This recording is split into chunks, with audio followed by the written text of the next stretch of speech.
Yan guys, ito yung part 3 ng video. Kasama natin dyan si Cap Delpin at saka si Cap John Verde ng Paco Beach, Pulo Pandan. Yan guys, papunta na kami sa gitna ng karagatan. Yan guys, shout out dyan kay Cap John Verde ng Paco Beach. Ganun na rin si Cap Delpin Madrinya ng Palaka, Sor, Pulo Pandan. Yan guys, pagkalipas ng ilang minuto ay nakarating na kami dito sa may sisiran ng Diwal o Angel Wings Club. Yan guys, yung buyer pala nila o tagapamili ng Diwal ay si Cap Delpin Madrinya. Sa gusto umorder kay Cap Delpin Madrinya ay PM nyo lang siya. Mapakunti at marami man ay kaya kayong supplyan. About naman sa presyo guys, kayo na lang mag-usap na dalawa. Yung Diwal pala nabili ni Cap Delpin dito ay dadalhin pa sa Capiz. Yan na guys, ang taga-sisid ng Diwal o Angel Wings ay papunta na sa sinasakyan namin na pambot para timbangin yung kuha nila. Yan guys, tinitimbang na ni Cap Delpin ang kuha nila nga Diwal o Angel Wings Clam.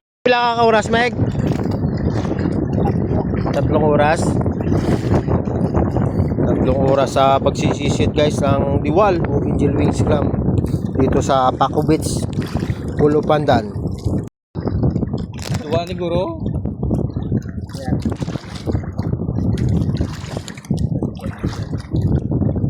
Kapag crack wala na reject na ni sana.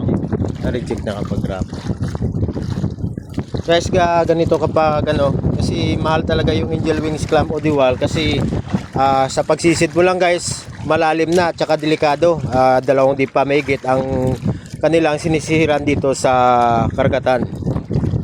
Tapos Patay ka pa, buhay ka pa, kinapatay mo na. tapos ang lalaki pa guys ng Diwal dito sa Paco Beach, Pulo Pandan.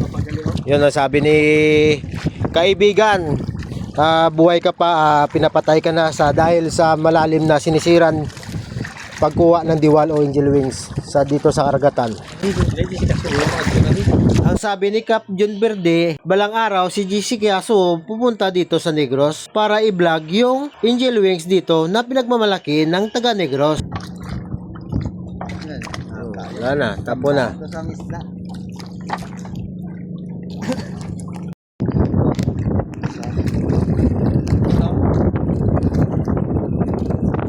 Na 7 kilo ang kuha sa grupo.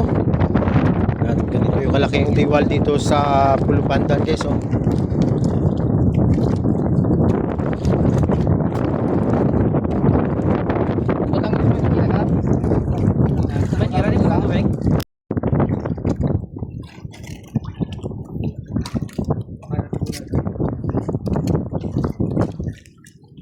Pwede mapunta ang tubig dito.